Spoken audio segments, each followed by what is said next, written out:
Shalom saudara, Bapak Ibu dimanapun saudara berada, salam sukacita dan damai sejahtera buat kita semua. Bagaimana keadaan saudara? Saya harap semua tetap sehat jasmani dan juga rohani.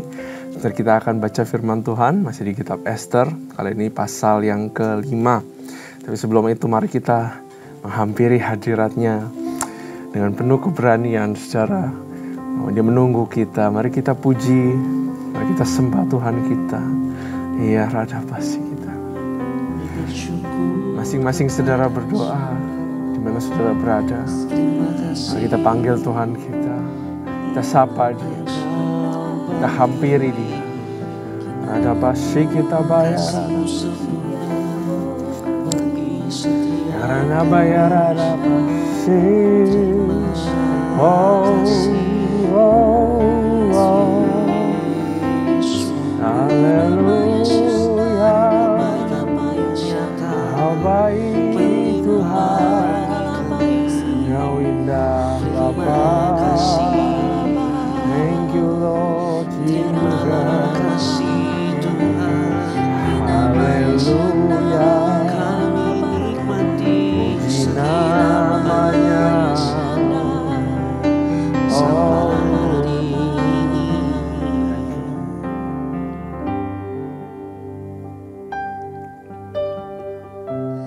Kasih setiamu yang ku rasakan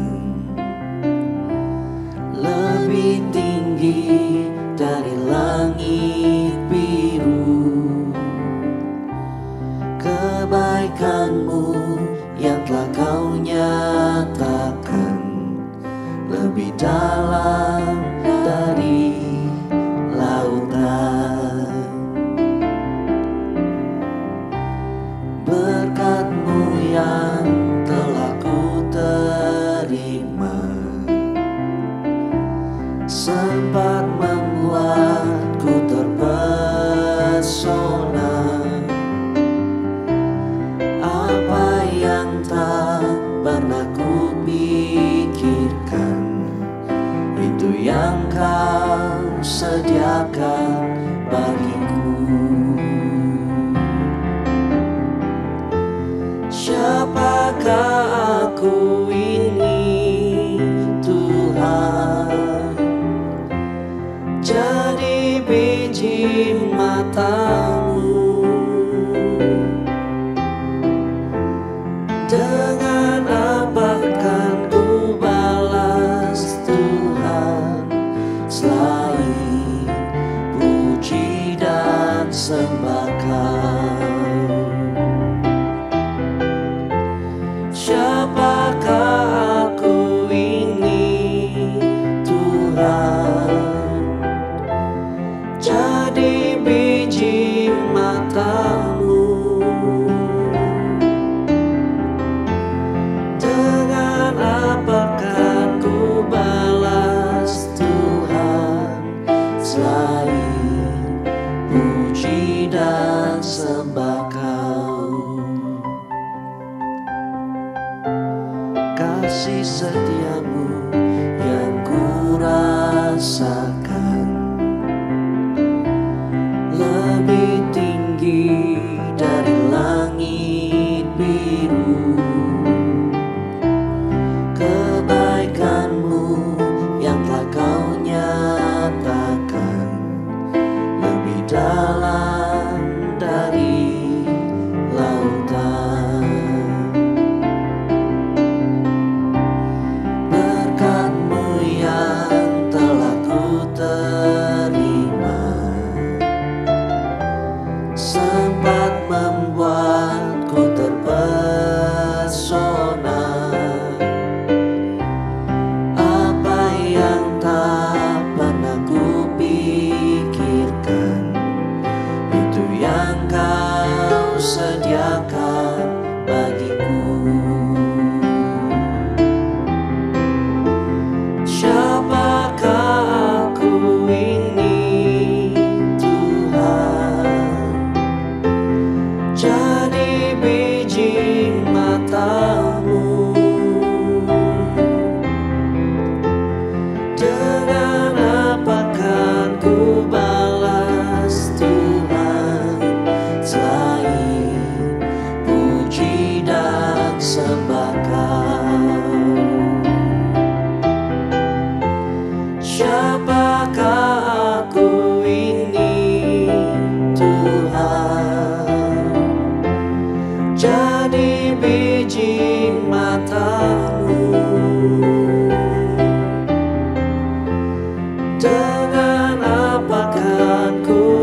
sembah Kau selain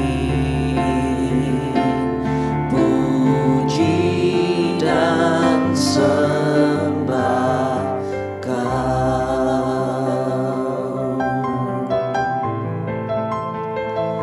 Sungguh baik Engkau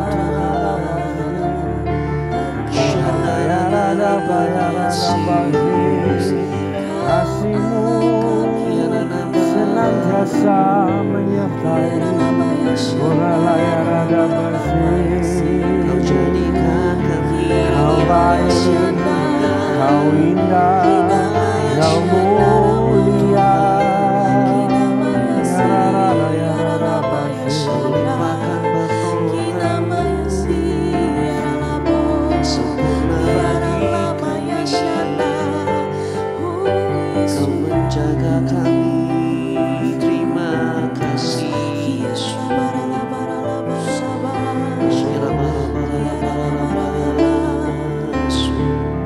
Tuhan selalu menolongku, selalu menjagaku. Sehelai di rambutku tak akan terjatuh tanpa seizin-Mu. Tuhan selalu menolongku, selalu menjagaku. Dia mengenyangkanku dan peliharaku seumur hidupku. Tuhan selalu menolongku, selalu menjagaku. Sehelai di rambutku tak akan terjatuh tanpa seizin-Mu. Tuhan selalu menolongku, selalu menjagaku. Dia mengenyangkanku dan peliharaku seumur hidupku. Tuhan selalu menolongku, selalu menjagaku. Sehelai di rambutku tak akan terjatuh tanpa seizin-Mu. Tuhan selalu menolongku, selalu menjagaku. Dia mengenyangkanku dan peliharaku seumur hidupku. Dia mengenyangkanku dan peliharaku seumur hidupku. Dia mengenyangkanku dan peliharaku seumur hidupku.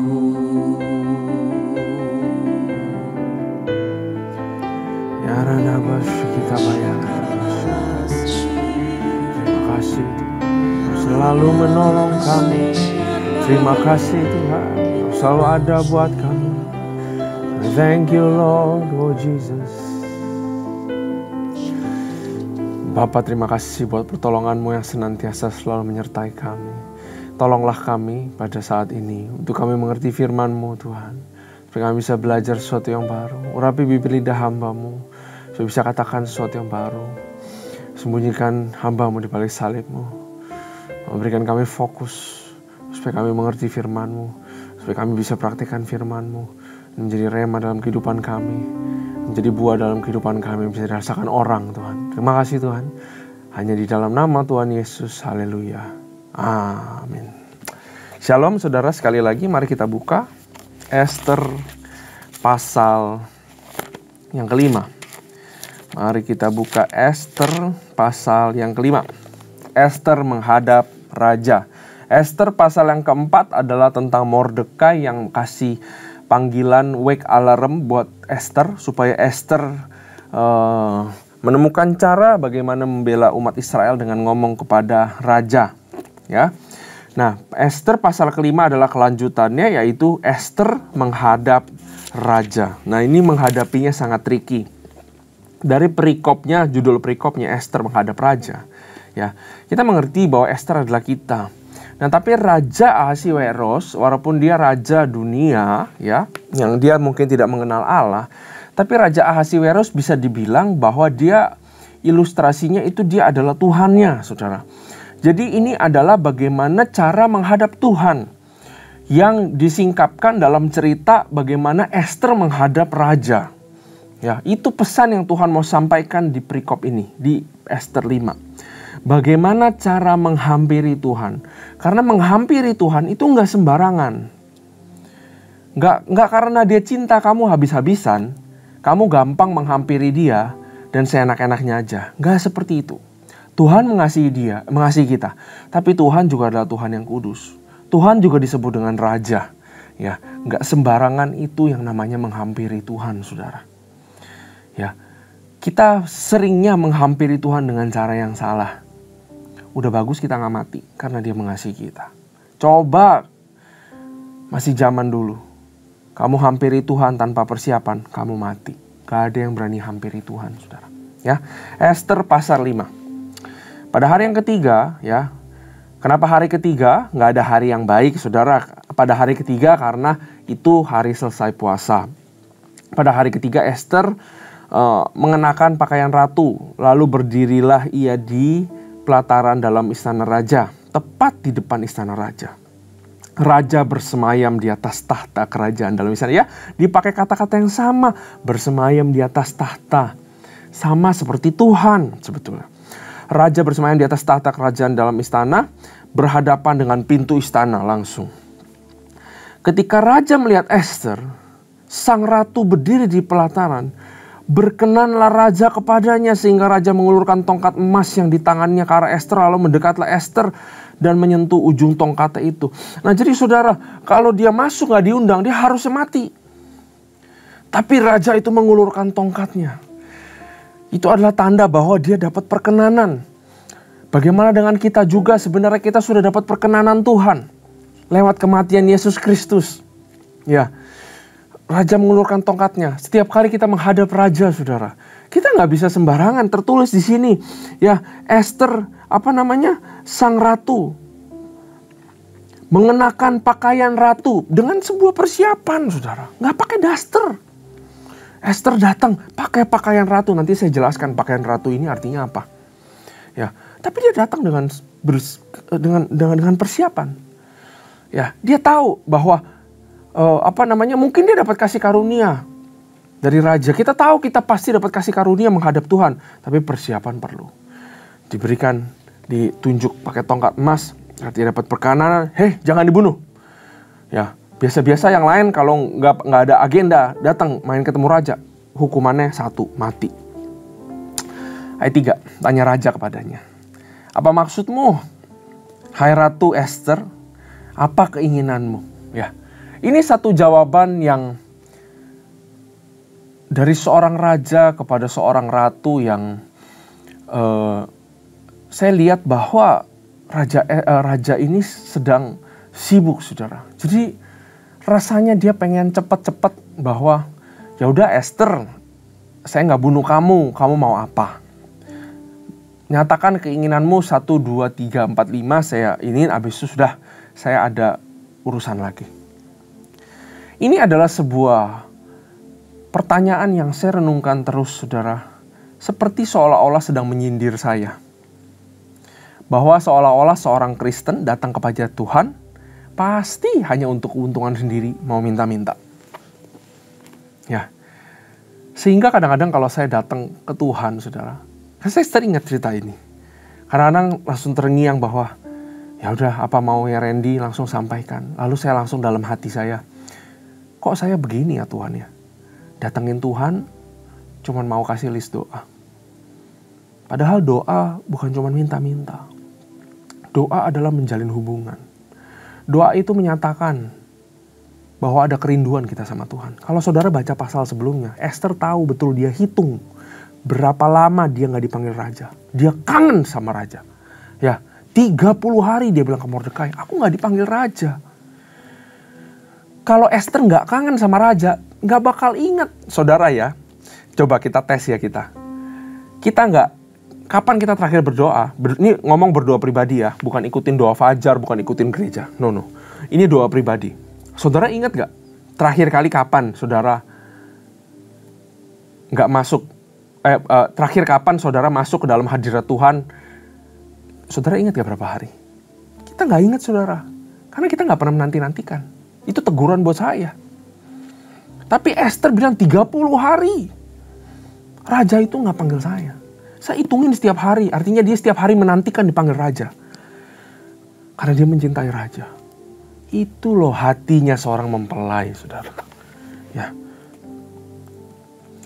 Apa maksudmu, hai Ratu Esther? Apa keinginanmu? Esther bercampur aduk, saudara. Oh, kalau bayangin ceritanya, saudara masuk ke dalam sini. Aduh, saya suka banget sama Esther, cerita Esther ini. Campur aduk. Antara ada kerinduan, pengen ketemu raja. Juga ada permohonan pribadi. Kalau saya dibeginiin saudara, kalau orang Kristen ya yang belum dewasa ditanya kamu maunya apa, langsung Tuhan saya mau ini, udah ya goodbye. Ya bukan gitu. Tapi kalau jadi Esther, wah ini di sini dia campur aduk saudara. Aduh, saya ada keinginan tapi saya juga rindu ketemu Tuhan. Saya harus gimana ya? Makanya dia puasa. Dia minta guidance. Gimana cara bertindak di depan raja itu gak gampang, saudara. Bagaimana cara bertindak di depan Tuhan? Saudara harus belajar dari Alkitab. Kita harus belajar dari Alkitab. Gak bisa enggak. Ya. Sampai setengah kerajaan sekalipun akan diberikan kepadamu, kata raja. Wah, kalau kita dapat jawaban kayak gini dari Tuhan sih. Langsung, saudara. Tuhan saya mau ini, saya mau ini, saya mau itu, saya mau ini, saya mau itu. Sudah, goodbye. Jawab Esther ayat 4. Jikalau baik pada pemandangan raja. Aduh jawabannya. Artinya gini. Kalau raja berkenan. Enggak juga gak apa-apa katanya.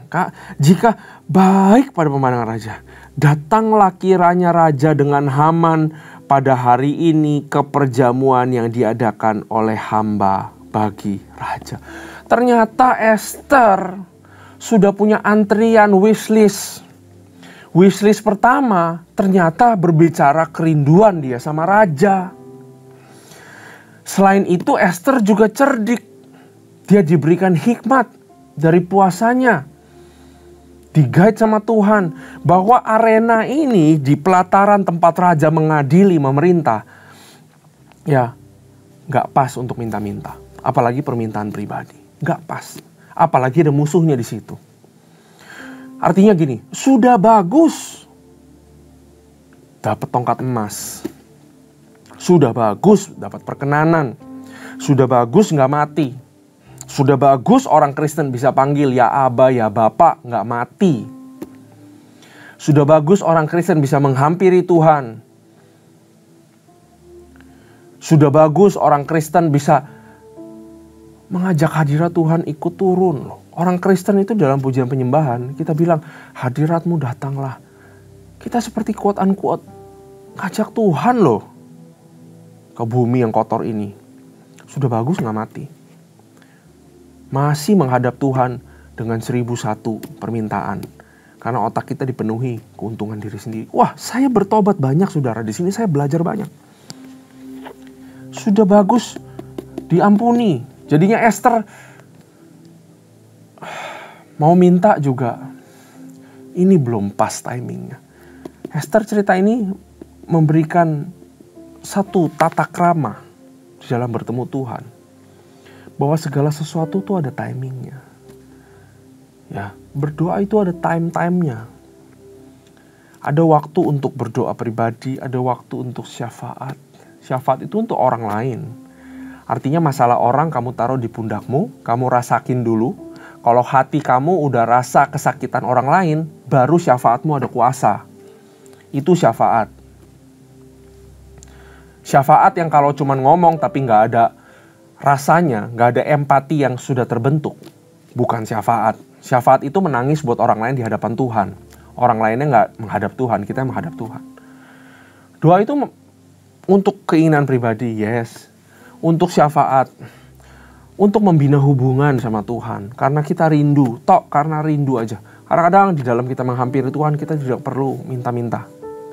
Kadang-kadang yang kita minta cuma hadiratnya aja ada. Saya mau hadiratmu aja malam ini Tuhan.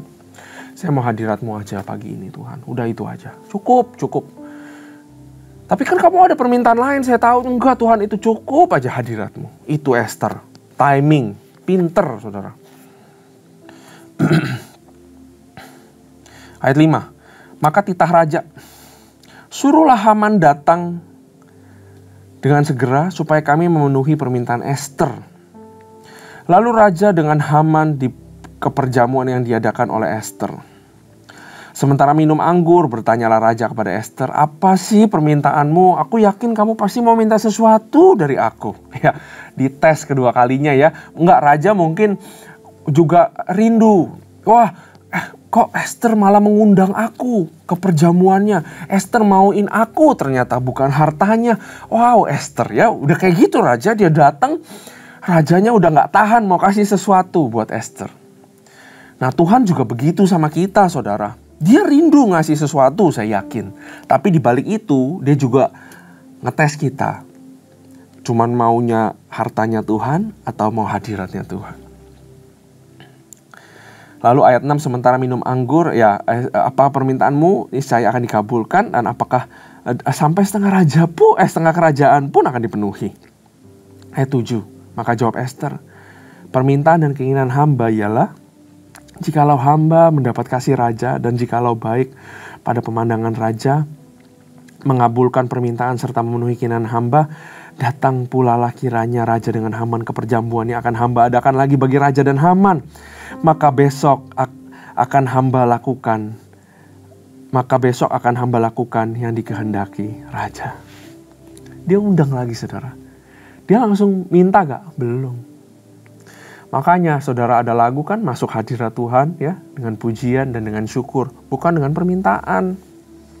Dengan pujian dan dengan syukur dulu. Masuk ke pelatarannya, ada ruang-ruang masuk sampai ke dalam hatinya Tuhan. Saudara, tahukah saudara doa itu artinya saudara masuk ke dalam hatinya Tuhan. Dan untuk masuk ke dalam hatinya Tuhan, saudara harus masuk melewati ruang-ruang sampai masuk ke dalam kamar tidur. Yaitu artinya tempat keintiman antara saudara sama Tuhan. Tapi orang Kristen seringnya di pelataran sudah teriak-teriak, lempar-lempar ayat, minta janji Tuhan. Dalam nama Tuhan Yesus terjadi. Suaranya dikenceng-kencengin supaya seolah-olah ada power. Tapi saya mau kasih tahu, power itu adanya bisik, dekat sama Tuhan. Gak perlu teriak-teriak.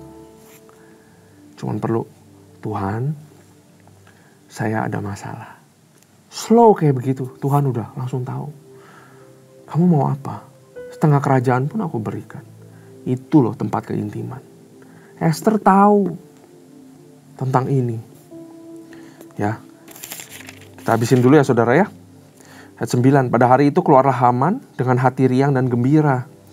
Tetapi ketika Haman melihat Mordekai dari pintu gerbang istana raja, tidak bangkit dan tidak bergerak menghormati dia, maka sangat panaslah hati Haman kepada Mordekai. Wah, panas terus. Karena hal kecil panas. Mordekai karena diri sendiri dihina gak panas. Tapi giliran satu bangsa mau dibantai, Mordekai panas. Itu bedanya Mordekai sama Haman.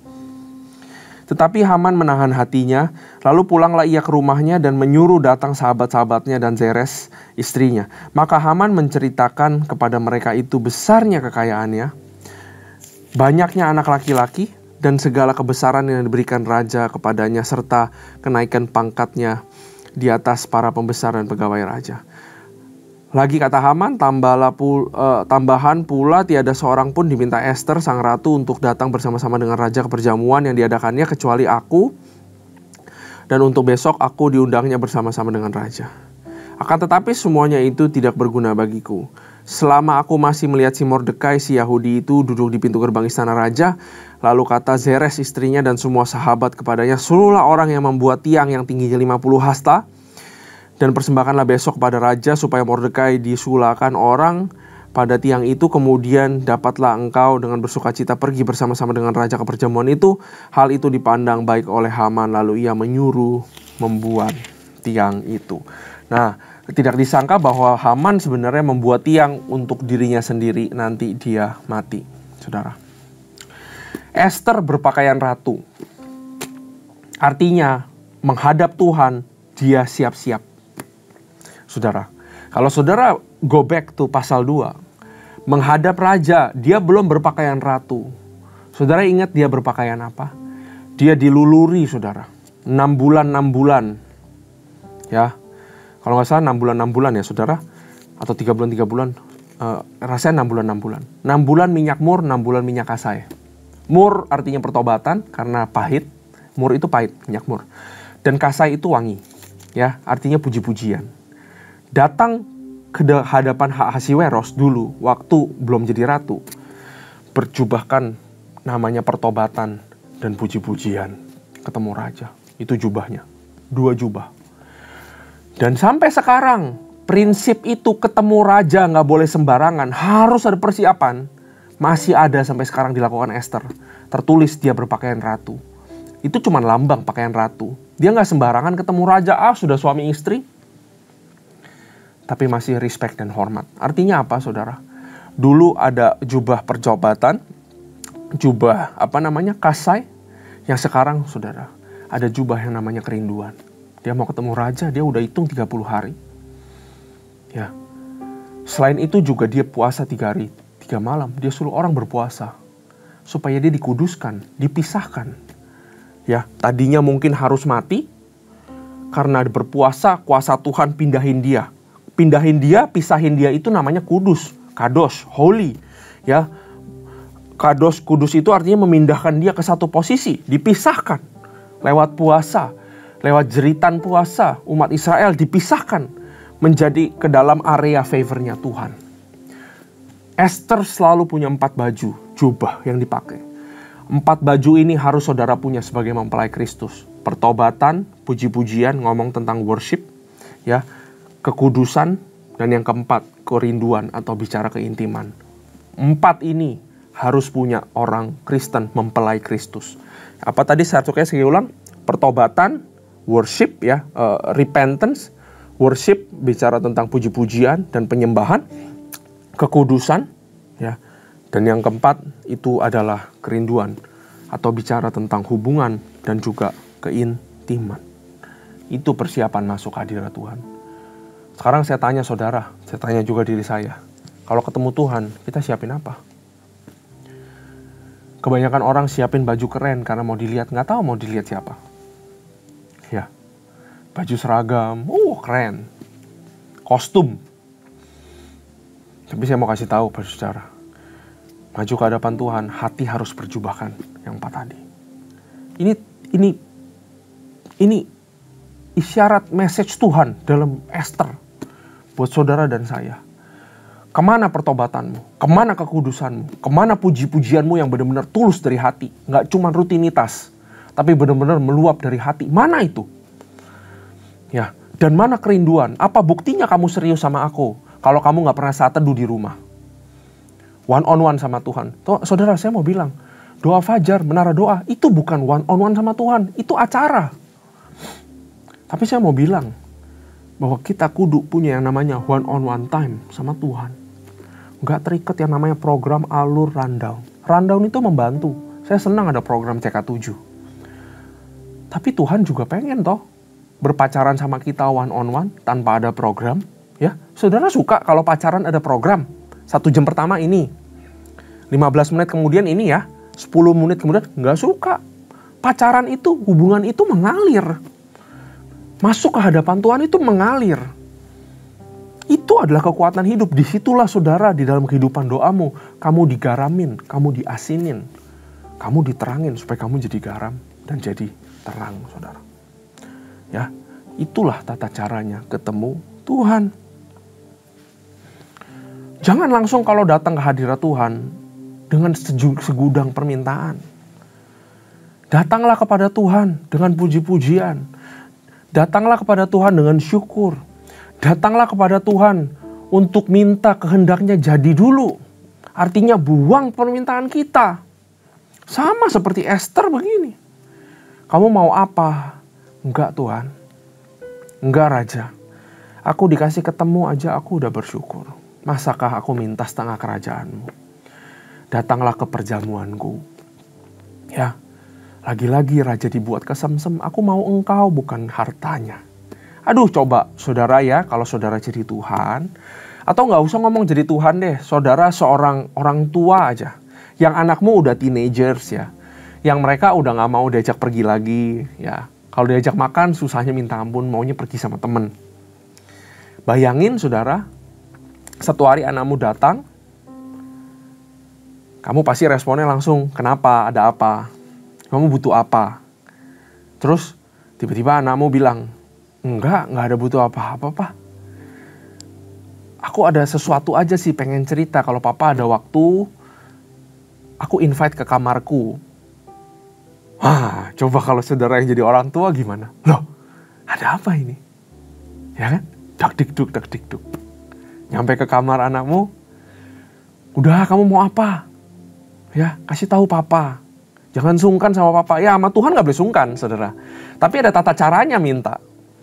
Ya, lalu coba bayangin kalau anakmu bilang, enggak, cuman pengen ngobrol-ngobrol aja sama papa karena udah lama. Aduh, saudara, kalau bayangin Tuhan digituin sama kekasihnya, mempelainya, saudara. Luar biasa. Ya, itu adalah tata cara yang diajarin Esther kepada kita semua. Bagaimana mendekat ke Tuhan. Bagaimana membangun kehidupan doa. Ya, kehidupan doa adalah kehidupan mendekat sama Tuhan. Adalah kehidupan komunikasi untuk menjadi intim sama Tuhan. Itu kehidupan doa. Kehidupan doa gak hanya untuk dikabulkan permintaan, gak hanya untuk peperangan, gak hanya untuk menara. Tapi kehidupan doa nomor satu adalah bagaimana hubungan kita sama Tuhan. Kita bisa lihat bagaimana hatinya Esther, mempelainya Tuhan. Kita belajar banyak, saudara. Ya, Esther yang luar biasa ini kitabnya. Saya senang banget kasih kesempatan untuk sharing tentang Esther. Mari kita berdoa. Terima kasih Tuhan buat firman ini. Sungguh luar biasa firman-Mu. Kami gak sabar pengen baca pasal-pasal yang selanjutnya.